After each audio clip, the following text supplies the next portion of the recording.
die, Tompkins, die. You take Abraham Lincoln, the most badass president ever, and then that vampire hunting. Probably the most badass job ever, and you get probably, at least in my opinion, the most badass movie ever. And let's just face it, right? Hello! Okay, Oh, yeah. That was horrible. Yes. This concept just makes me think, our past president was a vampire hunter, the queen and her family are basically werewolves, so what do the Asians have? If you guys have any references down below, feel free to tell me, because I'm really interested. I'm gonna say dragons. Werewolf in London. Yeah. Huh. But They also have that. yeah. Yeah, even though the queen is a werewolf. I want to see more of presidents hunting vampire movies. I want to see FDR, vampire hunter, when he's riding around in a wheelchair, and that Hitler is allied with vampires. It needs to be historically accurate, like this one. And then, so FDR goes sees Winston Churchill, and Winston Churchill's like, "Oh, I know somebody that can handle this shit." So he calls up Alucard. He's like, "Yeah." He's like, "What do you want?" He's like, "It's me, Winston Churchill." He's like, "Cool." He's like, "Wanna go fight Nazis with FDR?" Yeah, let's do that. But now, since our Let's Drive is over for those conversations, basically what we're going to speak over today is Abraham Lincoln, Vampire Hunter. Not Slayer, Hunter. Don't kill him. Slayer? The band? I always said Vampire Slayer because I think it rolls better off the tongue. Yeah. And I mean, he doesn't really do hunting. They kind of come to him, or he automatically knows where they are. He doesn't have to track them stuff. He just kills them. Also, Tony Stark is in this movie, or Robert Downey Jr., whatever you want to refer to him as. Henry, he totally came off as a Tony Stark character. I didn't even notice Someone that. was I thought it was you him. could have said clone right there.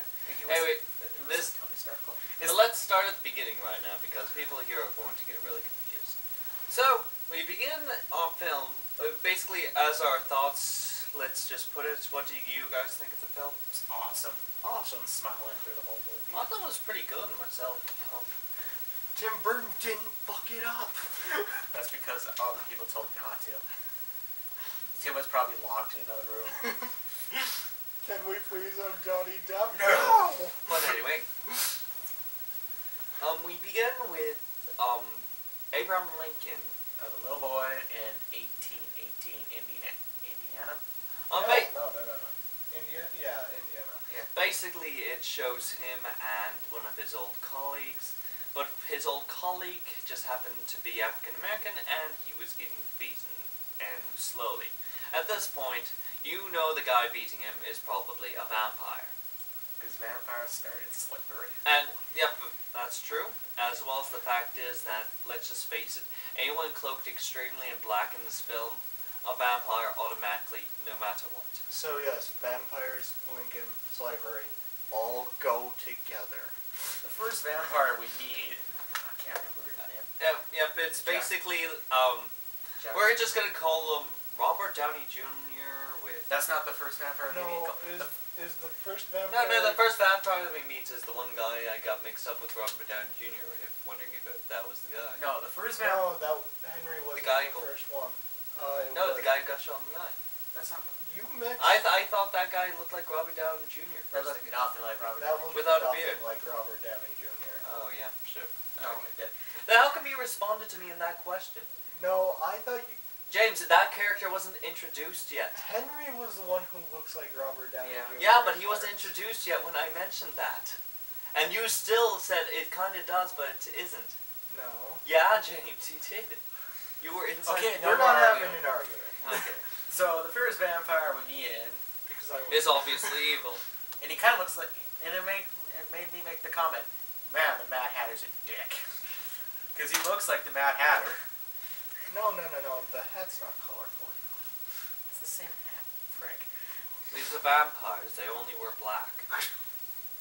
Oh, That is a horrible and stereotype. these are 30 Days of Night vampires with the multiple fangs and the open mouths and the veins.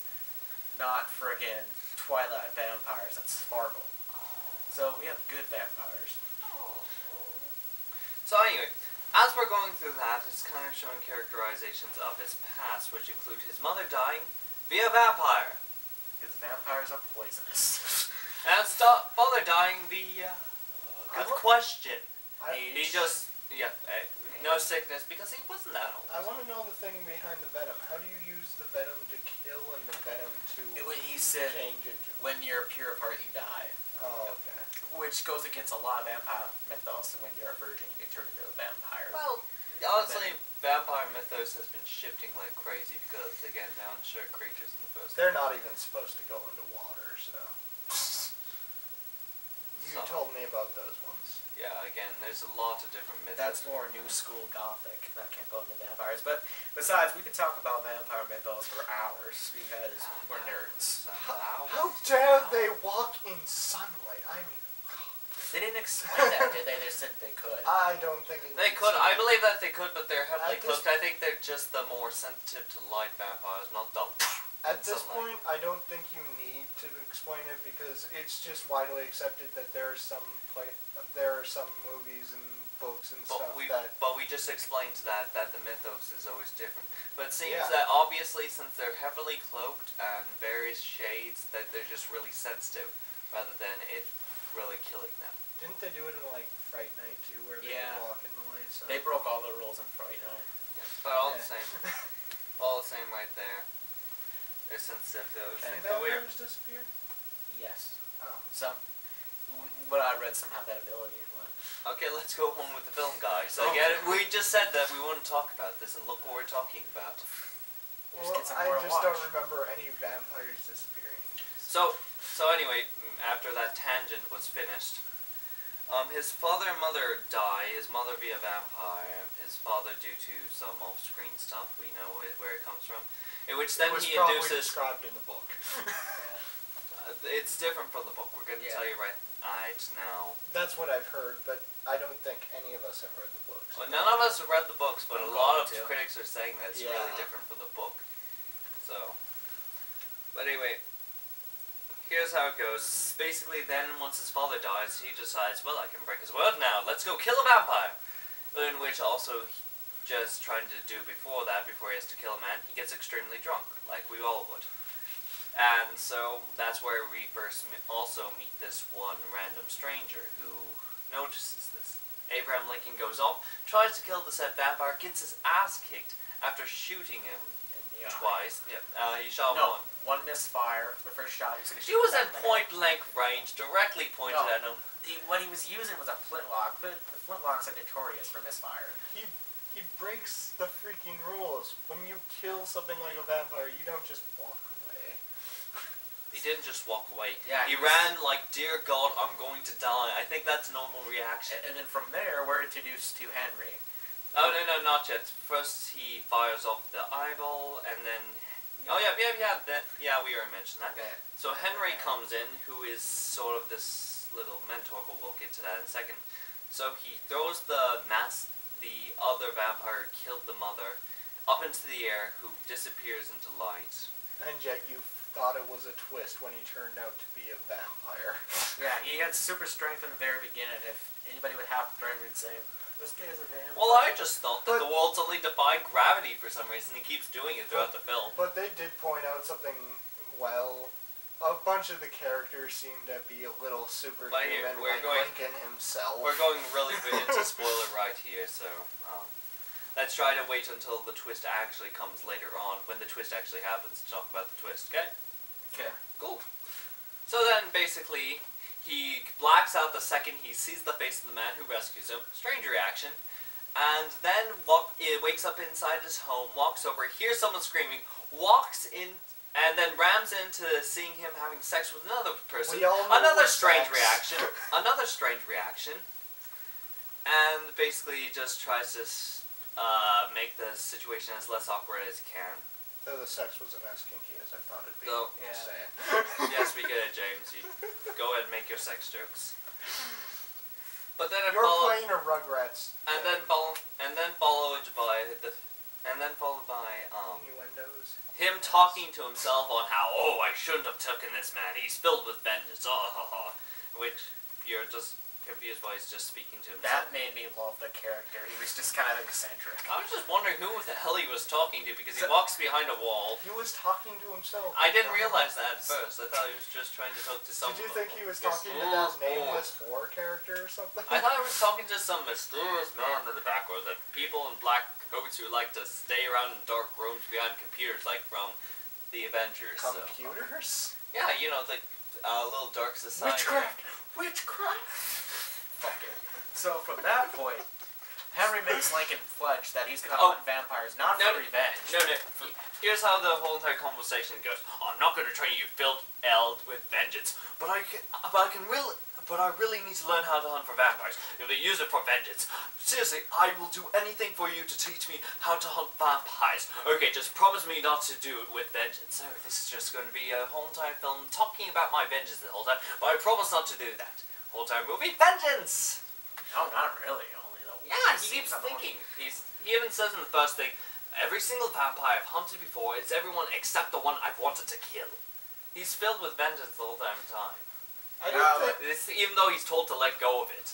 I don't think he took Henry seriously at all because what was the other rule he broke? I know, he broke every single rule in the book. Let's just... Damn it. I don't think Henry even took himself serious. Henry...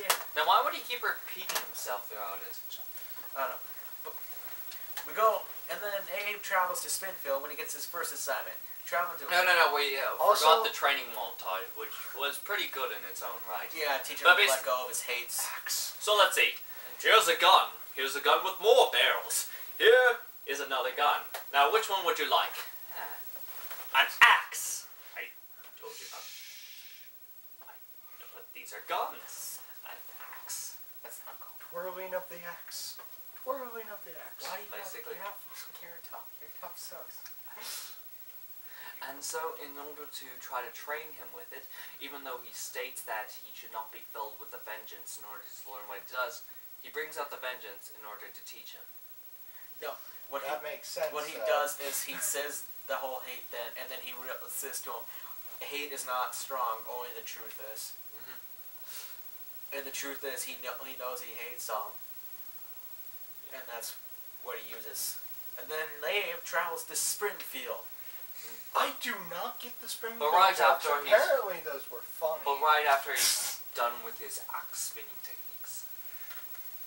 But yes, Springfield, in which he employs himself at a random shop in, what was it, just a regular convenience store? Yeah, it was a general store. Yep, where Abraham Lincoln, and in which we also meet the character Speed. Interesting name, but really good. If your name was Speed nowadays, you'd be a meth head. Was that? Yeah, sure, but in this that sort of era, it just makes it cute. historical person, Speed. I think his last name was Speed. So Sweet. basically, we're also introduced in the general store to Mary Tom Lincoln, the love interest of this story. after he makes a whole entire comment that there's no way a love interest find him at a convenience store. Coincidence. But still. You know what would have been cool if they added Clerks into that? Abraham Lincoln fighting vampires in Clerks. But yeah. In the 1800s. So would Randall and Dante be the vampires, or what? Vampire No, hunters? they would be working with them, and then like Jay Lincoln would and Silent Bob would be the vampires.